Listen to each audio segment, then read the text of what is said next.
Hello भाई, सबको नमस्ते, सबको राम राम राम राम, गौतम सबका राम। स्वागत, सबको हैप्पी शिवरात्रि हुआ एक बार फिर। और आज हम जीएनएम पढ़ेंगे। जीएनएम में हमारा चैप्टर चल रहा है स्किन, हेयर एंड नेल्स। 23 जुलाई 2025 है आज। और हम पेज नंबर 278 पर हैं आज। Inflammation of the sebaceous and sweat. अच्छा, ये हो गया था। हो गया था एथलीट को। हम हैं बेटे 279 पर शायद, हाँ है ना। जी हाँ जी। हाँ टू जी हाँ जी सेवेंटी एथलीट। नाइन पे हम हैं।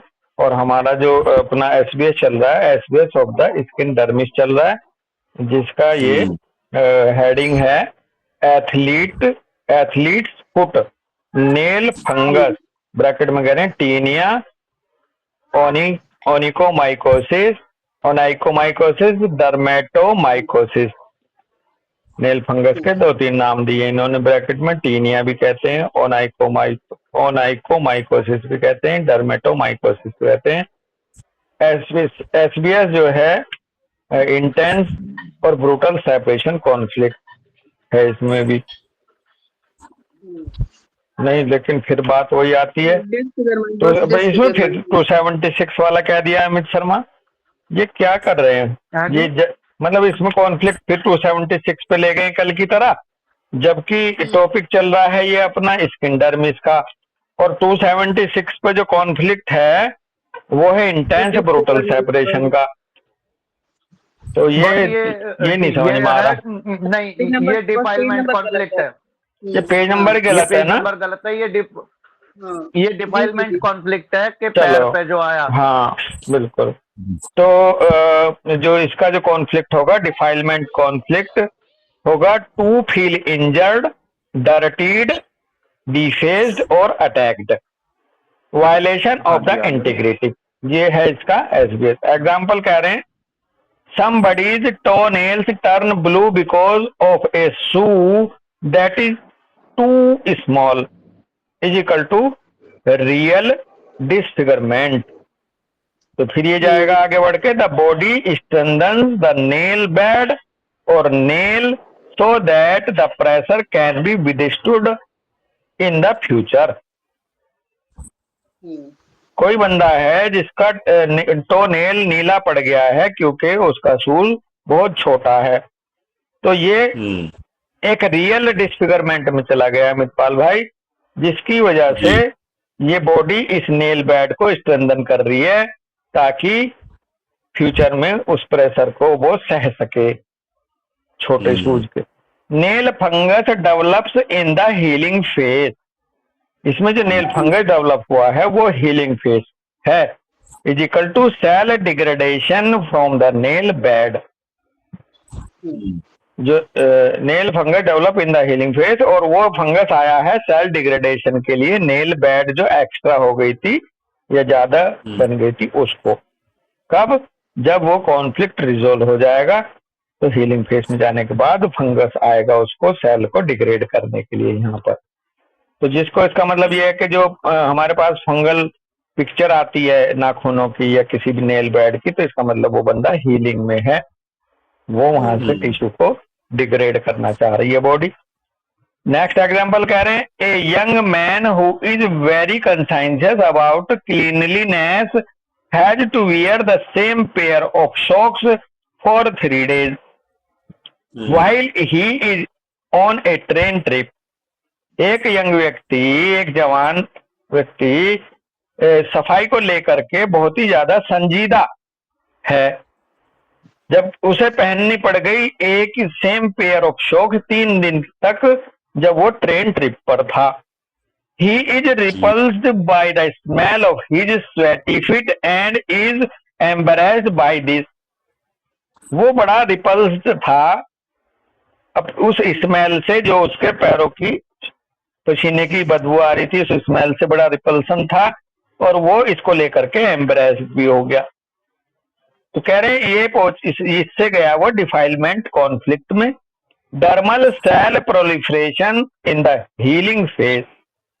यहां पर डर्मल सेल प्रोलिफरेशन होगा हीलिंग फेज में। इफ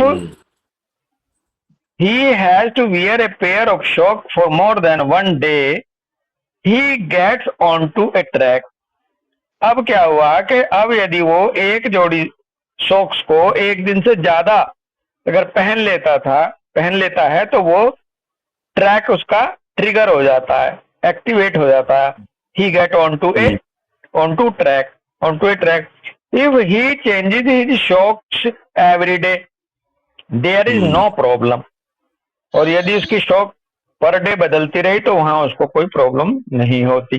तो बेसिकली उसको कॉन्फ्लिक्ट ट्रैक उसका बन गया, जिसकी वजह से वो बाद में अगर एक दिन से भी ज्यादा सॉक्स पहन ली तो उसका ट्रैक ट्रिगर हो जाता था।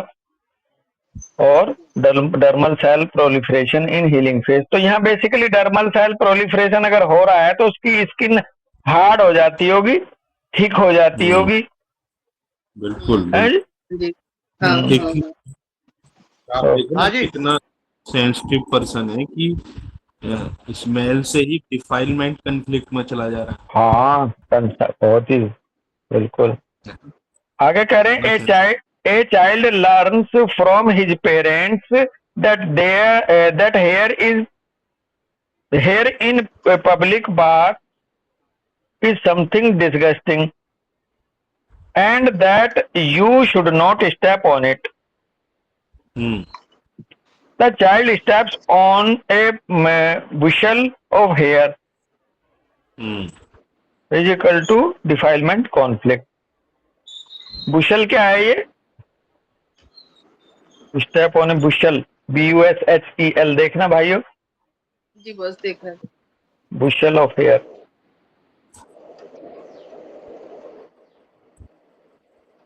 एक बच्चे को ये सिखाया गया पेरेंट्स की तरफ say that here in public bath is something disgusting. बस इसे कहते हैं झाड़ी का दे रखा है इन्होंने। झाड़, उन्होंने ये कह दिया कि झाड़ियों में मत घुसना, पैर गंदे हो जाएंगे, या झाड़ियों में जाना सही नहीं है। पेरेंट दैट हेयर यानी कि बहुत सारे बाल पड़े होंगे वहां पर। हाँ, पब्लिक जहाँ पब्लिक नहाती है। और मुसलमान गुच्छा गुच्छा गुच्छा, बालों का गुच्छा आ जाएगा। ये सही कह रही है, मैशी हेयर से हो गए होंगे। तो कह रहे हैं कि पब्लिक बाथ में समथिंग डिसगस्टिंग बताया बालों को लेकर के, and that you should not step on it. कह रहे हैं कि आप तो ऐसा वहां नहीं करना चाहिए, या नहीं बचना है, मतलब वहां से। हाँ हाँ तो कह रहे हैं the child steps on a bushel of hair, यानी कि डिफाइलमेंट कॉन्फ्लिक्ट। तो यहाँ उसके बच्चे के अपने सिर के बाल वो गुच्छे से हो गए, तीप सिखा, ये कहना चाह रहे हैं हम। नहीं, बस उसके पेरेंट्स ने ना, हाँ उसके पेरेंट्स ने बोला कि जब पब्लिक बाथ में जब भी जाओ तो ये जो बाल पड़े होते हैं ना, इन पे कभी पैर मत रखना, ये बहुत गंदे होते हैं। हाँ, और उसका पैर जो है बालों के गुच्छे पे ही पड़ गया, और जब गुच्छे पे पड़ गया तो उसके अंदर डिफाइलमेंट कॉन्फ्लिक्ट आ गया। अच्छा, okay okay, okay. Defilement conflict आ गया पैर पे, पैर पड़ने से। है कॉन्फ्लिक्ट एक्टिव में, हाँ कॉन्फ्लिक्ट एक्टिव में कह रहे हैं strengthening and thickening of the nail bed और dermis of the foot. Conflict active में तो स्ट्रेंथन होएगा, थिकनिंग होगा नेल बेड और डर्मिस ऑफ फुट का। बायोलॉजिकल मीनिंग है इसके पीछे strengthening so as to defend against disfigurement. Disfigurement ना हो जाए, इससे डिफेंड करने के लिए स्ट्रेंथन करना टिश्यू को और पार्ट को, ये मकसद होता है। हीलिंग फेज में कह रहे stinking caseating tissue degradation via fungi और फंगल बैक्टीरिया, ब्रैकेट में कह रहे mycobacteria is equal to athlete foot and oblique और nail fungus. This again results in disfigurement which goes to often a lifelong vicious circle। अब जब ये healing phase में जाएगा तो सीजिएशन होगा टिश्यू का, डिग्रेड होगा फंगस और फंगल बैक्टीरिया के द्वारा, जिसकी वजह से उसको एथलीट फुट का शिकार हो जाएगा, या नेल में फंगस आ जाएगी। और ये जो नेल में फंगस आई है, एथलीट फुट बन गया, इसने फिर उसको डिसफिगरमेंट में डाल दिया। डिसफिगरमेंट की वजह से तो ये हुआ था, जब गया वो कॉन्फ्लिक्ट रिजोल्व होके हीलिंग में आया, जो हीलिंग थी उसने हीलिंग में जो स्टेट आई उसने फिर उसको डिसफिगरमेंट में डाल दिया। तो ये इस तरह से लाइफ लॉन्ग विशियस सर्किल बन जाता है, दुष्चक्र में फंस जाता है बंदा। थेरेपी में कह रहे हैं डिटरमाइन द कॉन्फ्लिक्ट एंड और tracks and if possible resolve them in real life so that the SBS comes to an end. Good foot hygiene रखो so that you feel good about your feet again.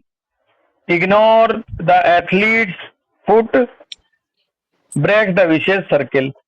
वो जो athletes foot होता है उसको ignore करो जिससे vicious circle वो break हो सके। एथलीट फुट में क्या पिक्चर बनती है एग्जैक्टली कोई बताएगा? सर उसमें ना जनरली हम देखते हैं कि दो टोज के बीच में क्रैक आ जाता है। उसको जब आप खोल के देखोगे ना तो बीच हाँ में क्रैक सा आ जाता है और हाँ उसमें काफी नमी होती है उधर। हाँ तो जनरली वो ये कहते हैं कि देखो वो जो क्रैक आ रहा होता है वो तो हीलिंग फेज में आ रहा है, लेकिन लेकिन उसमें क्या होता है वो जो पर्टिकुलर उस साइड का जो एरिया होता है जहाँ पे क्रैक है वो बहुत ही सॉफ्ट हो जाता है हाँ स्किन और स्किन उस स्किन वो गल सी जाती है। गल जाती है और उसमें से ना बहुत नमी होती है उसमें। हाँ अपने इधर खारवे बोलते हैं, बरसात में बहुत होते हैं लोगों को गांव में। हाँ गांव में वो डिसगस्टिंग की वजह से होते हैं। गांव गांव में पहले बहुत होते थे, अमित शर्मा याद होगा आपको। गांव में क्या होता है डॉक्टर सर अब तो बहुत सुधर गए, नहीं तो ये अपना जो गांव के जो रास्ते होते थे बाहर निकलने वाले लोग वहां ना वो डालते थे गोबर वगैरह भैंस का गायों का। तो जब बरसात होती थी तो वो बह के रास्ते में आ जाता था घुल के, तो लोगों को कई बार वहीं से निकलना होता था। तो लोग बड़ा डिसगस्टिंग फील कर रहे थे। तो मैं जब छोटा सा था तो गांव में मैं देखता था कि उनको खारवा खारवा बोलते हैं, बिल्कुल कॉमन कॉमन रीजनल लैंग्वेज में हमारे यहाँ कहते हैं इसको खारवे हो गए खारवे।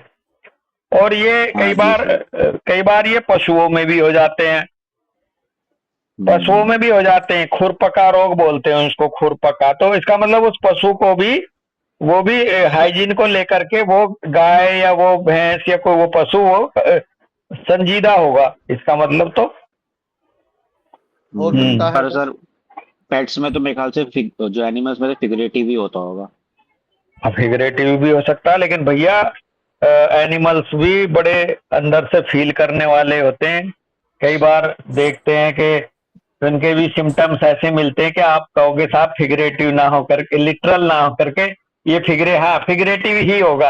फिगरेटिव अगर आप उसको कह रहे हो कि सच में गंदा ना हुआ हो पैर तब उसको बीमारी आ गई हो देखने से, तो पशुओं में भी मिलती है फिगरेटिव भी अभी। हाँ सर, क्योंकि आजकल जहाँ पे जो पेट्स जो है ज्यादातर ह्यूमन के साथ रह रहे हैं ना, उनमें ये देखा हाँ गया है कि उनमें हाँ फिगरेटिव चीज आ रही है। फिगरेटिव आने लगा है भाई, बिल्कुल। ये बड़ी अच्छी सी एक वीडियो देखी थी हमने और अमित शर्मा ने पिछले फ्राइडे में। वो छोटा सा पप्पी था और एक बहुत बड़ा सा डॉग था, उसके साथ क्या है यार ब्रेन था ना उस पप्पी का। जब डॉक्टर श्रेय उसका मालिक उसको पकड़ता था ना छोटा सा पप्पी को, तो जब तक पकड़ के रख रहा है तो वो उसको जबरदस्त भौंक रहा है, जैसे छोड़ मुझे ऐसी वो आ रहा था एक्सप्रेशन। और जब वो छोड़ देता था ना तो फिर बिल्कुल चुप बैठ जाता था। तो मतलब वो लाइक वाली शेड आ रही थी जो हम लोग डिस्कस कर रहे थे। दीपशिका आपने देखी थी वो वीडियो? वो हमने ऐसे अलग से देखी है, अलग हाँ से देखी, लेकिन देखी हमने वो। हाँ तो ये देखो कमाल है, एनिमल्स का भी फिगरेटिव वाला पार्ट बहुत स्ट्रॉन्ग है। और बहुत अच्छी बात आपने ये और कर दी डॉक्टर श्रेय कि इंसानों के साथ रहने से बिल्कुल ये लर्न सीखते तो हैं ही, सीखने की तो हर जीव में वो है। हाँ भैया, मतलब एक क्योर्ड केस है वैसे ही एक डॉगी को हमने देखा, डॉग को डायरिया लगा हुआ है हाँ अच्छा खासा, और वो क्या कर रहा है कि स्टूल बिल्कुल वाटरी और आके लेट गया, स्टूल वाटरी आके लेट गया। लेकिन लेकिन क्या कर रहा है कि जहां पर वो लेटा हुआ है किसी तरह से उठ के सीट जो जगह सिखा देते हैं ना उसको, वहां तक जाता है। मैंने कहा कह रहे ना करेगा वहीं बीच में नहीं करने का, अपने मतलब उसके मालिक का बना के अपनी जगह गंदी नहीं करता। उसको मतलब उसकी कमजोरी डायरिया और उसकी इस चीज पर दिया था, तब तो उसको आर्सेनिक देती है। और मतलब ये इस चीजों को हमने ये देखा है कि हाँ ये भी बड़े टिपिकल सिम्टम देते हैं। हाँ नहीं बिल्कुल हम इनको हल्के में ना लें। बिल्कुल पैरेलल उतना ही फिगरेटिव एस्पेक्ट चलता है एनिमल्स में भी, कई बार कई मायनों में, जितना ह्यूमन बीइंग समझते हैं। और ये जो पैर वाला है, इसमें तो हम लोग गांव में एक दूसरे से कह देते थे, अरे देख कहाँ पैर गंदे कर लाया तू ज्यादा पैर गंदे कर सकता है, तू देख के तेने कैसे कर लिए। तो वो चीजें आ जाती है ना, वो दिक्कत करती है। हाँ मसला वही रहेगा, वही जो आदमी दिल पे ले लेगा उस गंदगी को। और नहीं तो आप गंदा पाप गंदा पानी कभी ना गंदा वाले भी बहुत लोग हैं मिस्टर में। तो गांव में कहते हैं ना ऐसा, हमारा सल्फर कभी गंदा विचारा, इसीलिए सल्फर होती है सब दिक्कतें, लेकिन इस तरह की दिक्कतों से दूर रह जाता। हाँ कई तो चलो परेशान हो जाएगा। हाँ तो कह रहे हैं ignore the athlete's foot, break the vicious circle, bath और brush with liverwort extract, Bach flowers में कह रहे हैं क्रैप एप्पल, कोलोइडल सिल्वर और MMS externally, hydrogen peroxide 3% strength internally and externally. The externally applied conventional medicine में anti fungal drugs होती हैं, कह रहे हैं डू नॉट हेल्प, वो मदद नहीं करती। जबकि the anti fungal drugs for internal use are not recommended because of serious side effect. Anti fungal drugs को इंटरनली यूज ना करा जाए, रिकमेंड नहीं की जाती, क्योंकि उनके सीरियस साइड इफेक्ट्स भी होते हैं एंटी फंगल ड्रग्स के। तो ये था भाई आपका एथलीट फुट या नेल फंगस। नेक्स्ट हेडिंग है नेल बेड इन्फेक्शन या पेनार्शियम, PANARI, पेनारीशियम।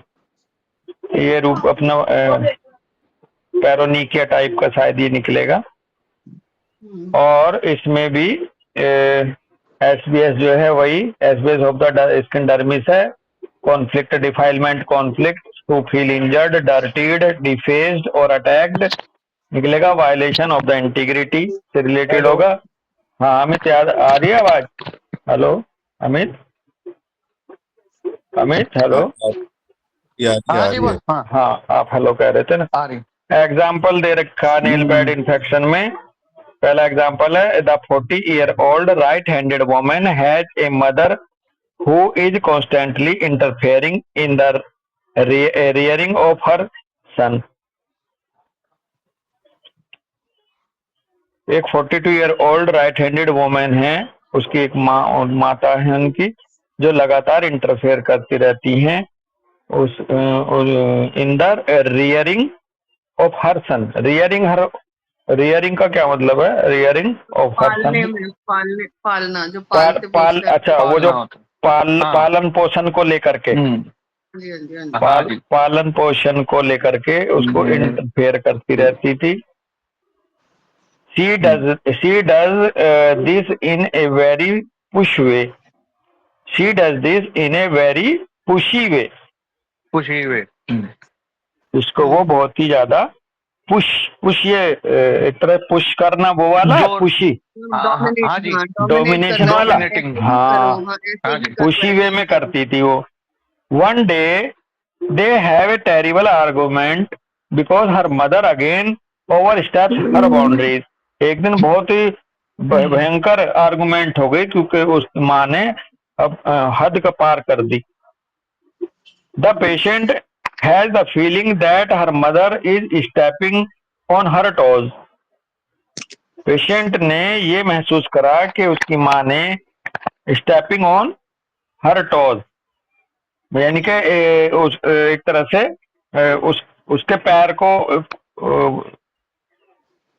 दबाना, पैर पे चढ़ गई है, मेरे पैर पे। हाँ disfigurement conflict with cell proliferation in the nail bed in the active phase, in the healing phase she gets an inflammation of the nail bed on the left mother child side is equal to tubercular ciliating cell degradation in the thickened nail bed.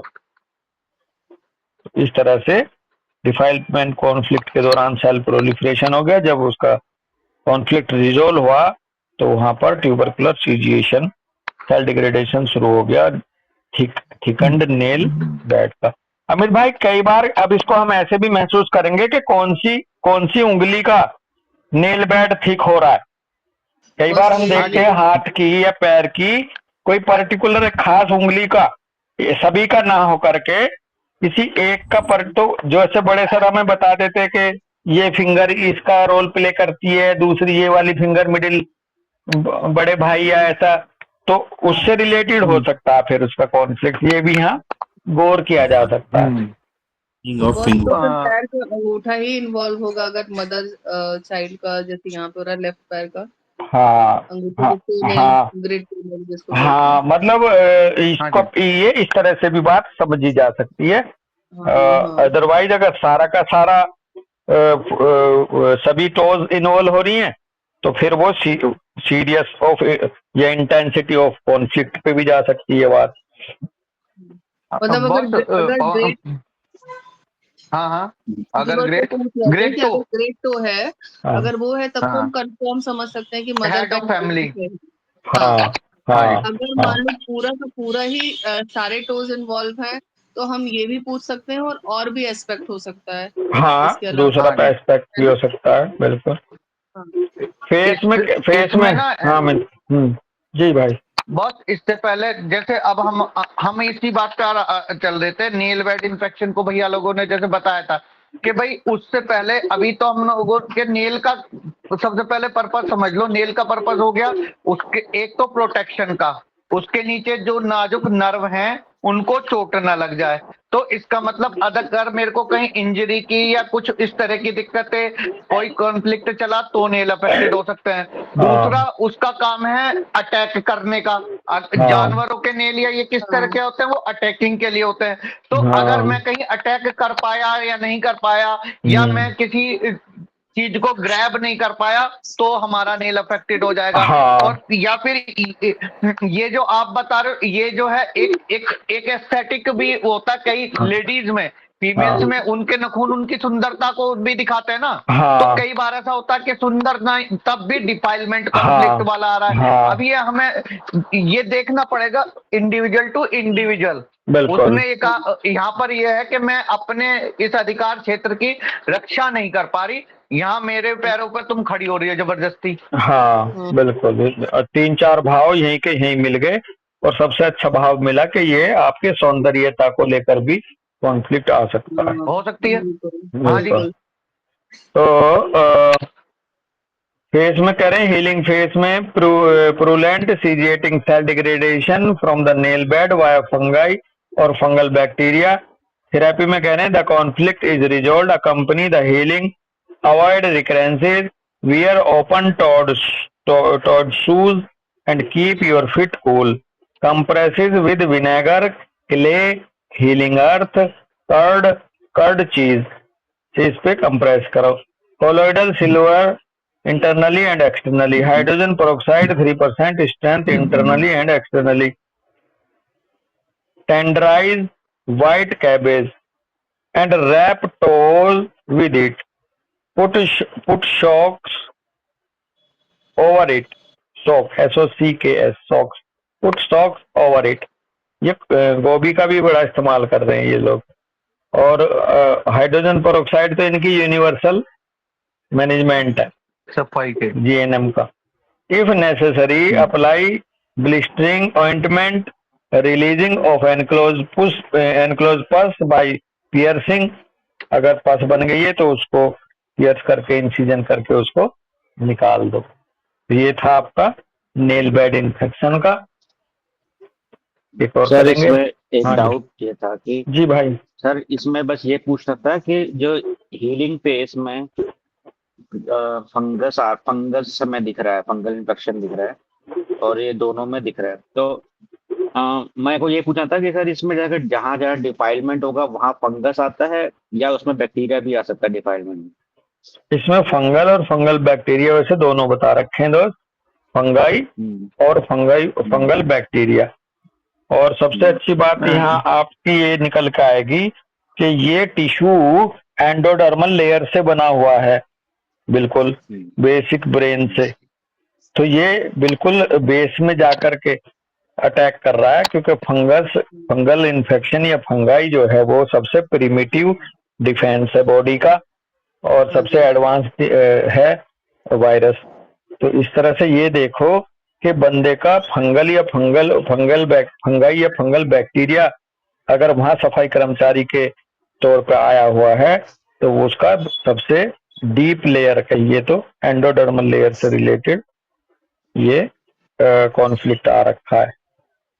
और इसको control करता है आपका brain stem वगैरह control करती है। अगर देखा जाए तो एंडोडर्मल लेयर को ब्रेन स्टेम और सेरिबेलम तक, और अपना सेरेब्रल मेडुला भी जाता है वैसे बैक्टीरिया स्पेशली, लेकिन फंगल और फंगाई बैक्टीरिया और भी बेस में है। बहुत बैक्टीरिया आ रहा है तो मेड्यूला वाला भी इसमें ज्यादा हो जाता है, क्योंकि बहुत ऐसा हमारा चंक वाला नहीं है बिल्कुल बेसिक के मैं उसके बिना जिंदा नहीं रह सकता। अगर जहां पर इस तरह का हो गया तो वो तो फिर फंगस ही आएंगे अधिकतर, जो बिल्कुल प्योर टिपिकल ब्रेन स्टेम के कंट्रोल होंगे। और ये यहाँ थोड़ा डिवैल्यू भी तो हुआ ना डिस्फिगर होने की वजह से वाली, तो इसलिए बैक्टीरिया भी होगा, डर्मिस का है, इसलिए बैक्टीरिया भी आया। डर्मिस का है, बिल्कुल। हाँ जी। तो इसमें डॉक्टर श्रेय दोनों आ सकते हैं, बैक्टीरियल भी है, तभी तो वो पस बनी, तभी तो वो स्टिंग बदबू आई। अदरवाइज फंगाई वालों में वैसी बहुत बदबू नहीं आती ऑफेंसिव, ठीक है, और पस भी नहीं बनता उसमें। फंगस में थोड़ा वैसे कुछ चिपचिपा जो जैसे ग्रेफाइट का सिक्रीशन है इस तरह का ज्यादा बनता है। तो फंगस वाले में कॉन्फ्लिक्ट मतलब थोड़ा सा सुपरफिशियल रहेगा या फिर फंगल वाले में सबसे ज्यादा कॉन्फ्लिक्ट रहेगा? फंगल देखो, इसको अगर आप समझना हम लोग आपस में समझे तो कुछ ऐसे है कि जो सबसे जो बेसिक टिश्यू था किसी भी जीव का वो डिफेंस होता था फंगस से। फिर थोड़ा और एडवांस जब हुआ प्राणी तो फंगी बैक्टीरिया आया। फिर जब और एडवांस हुआ इवोल्व हुआ तो फिर बैक्टीरिया, फिर आया आपका बैक्टीरिया प्रॉपर। और फिर जब इससे भी ज्यादा इवोल्व हुआ तो फिर आए वायरस। तो अब आप उसके हिसाब से आप ये देख सकते हैं कि ये इसकी हिरार्की ऐसे बन रही है। तो अब वो सबसे बेसिक का मतलब हम ऐसा ना समझें कि लाइफ खतरे में ही हो, लेकिन इवोल्यूशनरी फेज में वो टिश्यू सबसे प्रिमिटिव है, एंडोडर्मल ओरिजिन का है। अब अभी बहुत अच्छी बात यहाँ जुड़ गई अमित शर्मा भाई की, नेल जो है हमारे काम नहीं करते, नेल करते थे जब हम जानवर थे तब काम। नेल हमारे एनिमल्स जब हम थे, जब हमारे पास हथियार नहीं थे, बांस को फाड़ के अपने सब्जियों को नाखूनों से फाड़ के खाया करते थे डॉक्टर श्रेय, तब का है ये। तो देखो तब हमारा इवोल्यूशन ऑफ ब्रेन क्या रहा होगा। तो उस समय पर हमारा जो बॉडी का जो डिफेंस ले रही थी उस समय पर जो हमारा सहयोगी था स्कैवेंजर के रूप में, ये सब हमारे बड़े सहयोगी रहे हैं लाइफ के और अभी भी हैं। तो हमारा सहयोगी उस समय फंगस था जो हमारा साथी था, हमारे कचरे को साफ करता था। जब हम और एडवांस हुए तो फंगी बैक्टीरिया आया और आज हम इतने एडवांस हो गए कि हमारा जो सफाई कर्मचारी वो वायरस है।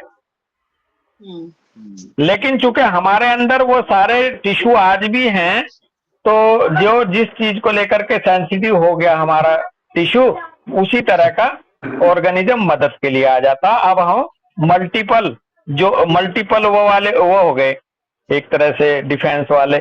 हम फंगस से भी डिफेंस लेते हैं, मतलब सफाई कराते हैं, बैक्टीरिया से भी कराती है हमारी बॉडी और वायरस से भी कराती है। और यही रीजन है कि ह्यूमन जो है मोस्ट इवॉल्व्ड वो है ऑर्गेनिज्म इन द यूनिवर्स। क्यों? क्योंकि वायरल डिजीज आपके बहुत ज्यादा जानवरों में नहीं आते, जानवरों में आते हैं फंगल इन्फेक्शन या बैक्टीरियल इन्फेक्शन डॉक्टर श्रेय। बहुत ज्यादा वायरल इन्फेक्शन एनिमल्स में नहीं आते, वो आते हैं ज्यादातर ह्यूमन बीइंग्स में। ये इस बात का सबूत है कि सेरिब्रल कॉर्टेक्स हमारा सबसे ज्यादा डेवलप है और इसलिए जो है वो वायरस हम लोगों में ज्यादा आ रहा देखा जाता है ह्यूमन बीइंग्स में। ब्रेन को लेकर भी इसी तरह से था कि जिसका ब्रेन जितना ज्यादा डेवलप होगा, जिसका सेरिब्रल कॉर्टेक्स जितना ज्यादा डेवलप होगा, उसको चांस ज्यादातर उसके रहेंगे वायरल इन्फेक्शन के। और जिसका वायरल इन्फेक्शन, हाँ, ये हार्ड एंड फास्ट नहीं है, एक मोटा मोटा असेसमेंट है दोस्त, फिक्स कुछ नहीं है डॉक्टर श्रेय। बहुत इंटेलिजेंट बंदे को भी, बहुत एडवांस सेरिब्रल कॉर्टेक्स वाले को भी आपके ये हो सकता एथलीट फुट। बिल्कुल। हाँ, लेकिन अगर मोटा मोटा असेसमेंट करें ऑर्गेनिज्म के हिसाब से तो ऐसे है। अमित शर्मा भाई क्या कह रहे हैं? डॉक्टर श्रेय, अभी देखो पवन बॉस बात करते करते आपकी बिल्कुल आ गई। तो नेल का जो पहले डेवलपमेंट था, जो बेसिक काम था, आज की बात नहीं, बेसिक काम प्रोटेक्ट उसका था कि किसी भी चीज को ग्रैब करना और खाना।